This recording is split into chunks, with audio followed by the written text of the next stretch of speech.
She came, she saw, she conquered and then found herself stuck with a bloke she doesn't fancy. But tonight, Love Island's Ekin-Su will take the power back when she chooses which of the island boys she wants to recouple with. In the running are Jay Younger, Charlie Radnage and her flame-turned adversary David Sanclemente, and her decision has the power to affect the whole dynamic of the villa. Indeed, poor Danica Taylor hasn't had a look in.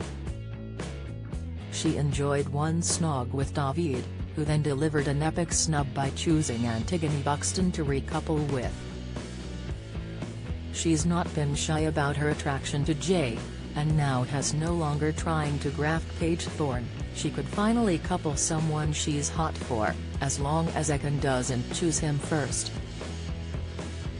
It's unlikely Ekin will pick Charlie given the lack of chemistry in their current coupling, but then again, stranger things have happened. Which leaves David, the Italian hunk she lured away from Gemma Owen with their erotic gym sessions, only to ditch for Jay. David has insisted Therese not a chance he'd go there again with Ekin, likening her to food past its expiry date. But she's not one to be put off by such a trivial thing. And body language expert Bruce Durham, who runs the website Believing Bruce, reckons she's already given the game away, sending very clear signals about who she will pick.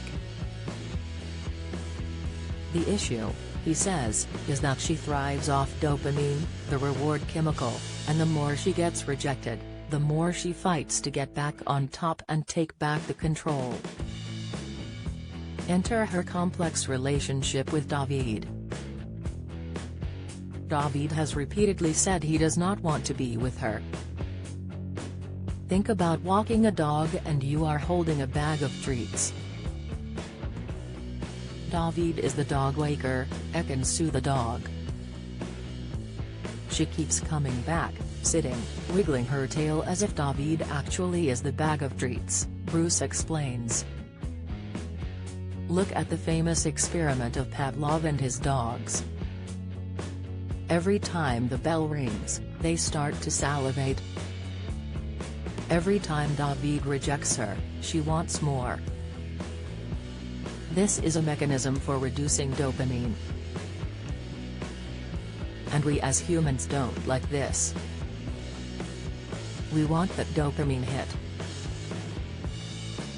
We are prepared to work for that hit and adopt different personas and mechanisms to get it. He continues, this is why Ekin-Su is now breaking down. The front is grumbling. David's requirement for truth has stripped that front away, has stunned her into being the B-side, and she is begging for anything that will give her that control and dopamine back. That's why she is making all the moves now. As for the million-dollar question, Bruce believes that on top of her need to regain control, her body language also suggests it's a done deal. He continues, when they sit alone together, Ekin-Su has on multiple occasions put her leg that is nearest David across her far leg, forming a barrier. Although she is speaking to David, her body is pointing away. David is the opposite. He opens towards Ekin-Su, which means he is either comfortable around her, or subconsciously he wants to engage.